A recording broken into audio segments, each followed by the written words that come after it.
see if you need to make any corrections, see if it's not working and you need to redo your plan, just like we always do when we're engineering. Does that make sense to everybody? Yes. All right, so in just a couple minutes, Ms. Almond is going to tell you which table she would like you to go to.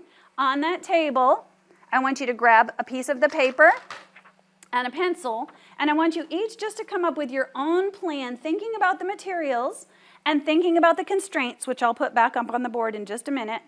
And I want you to plan out, draw out a sketch of your roller coaster. Now, I want you to think about, as you design it, how many of the sticks are you going to need and how many of the paper towel tubes are you going to need, all right? Because we don't want to come up and just grab a ton of them and bring them back. We want to be purposeful when we come and get our materials so that we're really just getting what we need. You can come back and get more as you build it, and if you see that you need more, but let's just try to put on our plan how many we think we're going to need. Does that make sense? And then we'll all compare plans, see if we can combine ideas, and then we're going to work together, and our team, put your hands down for 1 second, our team is going to build one roller coaster together.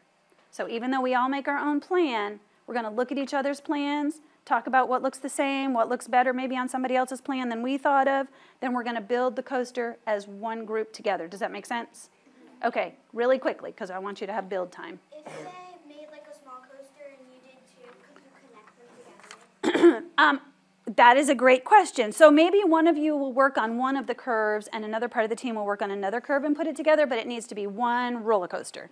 Does that answer your question? All right, 2 more questions, then we're going. Can we give our roller coaster a name that we agree on?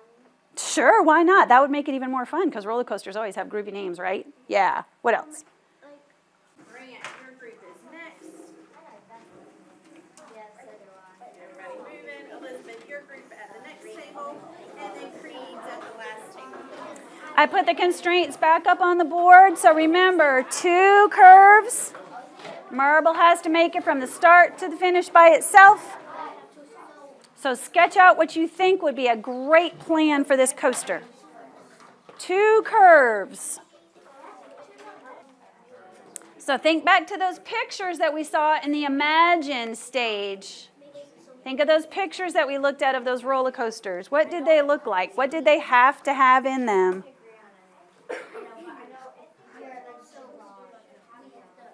Ooh, I like the curves in these roller coasters.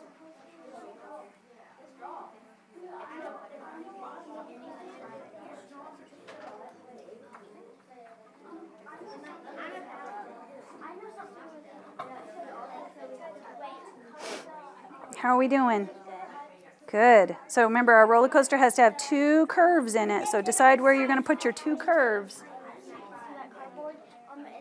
Oh, I like this. Tell me about this. Oh, that's a swirl that we might build on it to go for the marble to roll down. Oh, so it's going to have to go through a swirl. Now, will that be at the front of it, or will that be like at the start of it, or at the end of it? Probably in the middle. In the middle. Ooh. This is my part. It's like so it's gonna be like maybe like a swirl, I think. And then it's gonna have this like little part. Okay. And then someone has to pull the part, like a person has to pull the part to let the marble. That's down.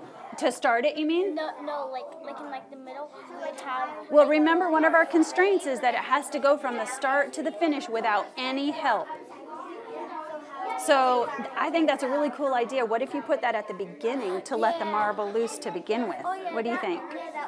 That's a good idea. What do you think? I don't know how the beginning's going to start, but I have an idea for the middle. Okay, why don't you draw the middle? Draw the middle first, and then you can connect the beginning. And after the swirl, it'll go straight. Yeah? And then it will go up, and then it will go down. Yeah. And it'll go loop. All right, draw it. Draw it out. Put it in your plan. How are we doing? We're good. Good. Tell me about your plan. So I want to go we're gonna mix our 2 together. I'm gonna love go that. down there and cut the tube in half and go straight and then down into his so it has more force. What do you? And she's gonna put it here, and then I'm thinking that I should put the tube down here so it'll go all the way to the bottom. Ooh, I love that you're combining 2 super cool ideas. That's awesome. Are we ready to get our materials? Are our plans about ready? Yes, so far so good? If your plan and your team agrees on your plan, you may send one person to walk and get the materials that you think you might need. And then I'm going to set the timer. Class? Yes, yes. All right, I want to make sure everybody hears. So these plans are looking awesome. Woo, these are going to be some awesome roller coasters. So as we do it, remember, we're going to keep an engineering mind. We're not going to give up if something doesn't work, which you guys are awesome at. You are very good at persevering. We're going to use mistakes to learn new things. So if it doesn't make it around the curve, what can we do to make it better? We're going to stay really positive and focus on our task. And remember our constraints. 2 curves. Once you put the marble at the top, you have to let it go all the way to the bottom. And you can only use those materials, okay? So if your materials manager is ready, you may walk over and get what you need. And go ahead and start building.